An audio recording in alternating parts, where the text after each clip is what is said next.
All right, quick status. It's been a few days since I took a video here, but we ended up hiring out the roof.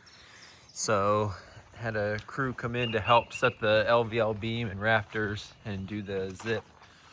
So the current status is that I have to the point of zip on the roof. Got a handful of seams still to tape, just ran out of tape. But we got the LVL beam up in 2 pieces. It took a handful of us a couple hours, and then they ran with the rafters and zip after that. So it's starting to look like a house here. So like I said, we got a handful of seams here like that just haven't gotten touched yet.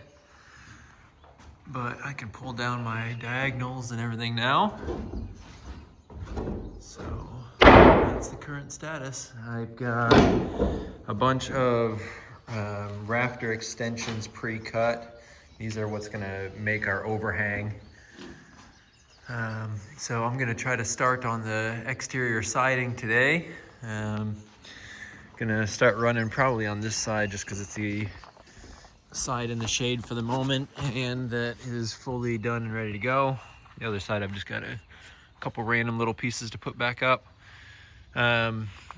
So out the bottom here, obviously I've got the gaps in between the furring strips for any water that ever gets through my outside layer, just to be able to hit this and come straight down the zip and right out the bottom. But for bug reasons, I need to make sure that no pests can come up the gap in between the furring strips. So I bought some thick aluminum mesh, like a screen. So I'm gonna come through and staple that on real quick, probably double it up even. Put that on the bottom side, and then I'm gonna start putting up our paneling. So we're using LP Smart Side 4x8 sheets. Looks like this. So it's a compressed OSB kind of on the back, but it's wood grain. So we're gonna run the 4x8 sheets, and then I've got a Z flashing, this metal Z flashing that'll go on the top of the bottom run. So across here, it'll go across that center. That way we cover the seam in between the top and bottom sheets. So I'll get that up, and then as I'm putting up the second layer, or the second run of siding, then I'll come up and I'll cut the top sides of my furring strips down as well, being that I'll be up there with the boom. I'll do it all at once. So that's the plan. Hopefully, if nothing else, just because it's the first run, I'll probably just get, maybe this side done today. Maybe this one and the back one if I get lucky, but that's where we're at. We'll get you another update at the end of the day and see how it went. All right, end of the day video. So we started on this side, getting the siding up today. So we got it all done. Just gotta cut out the top side of the window, but it's up.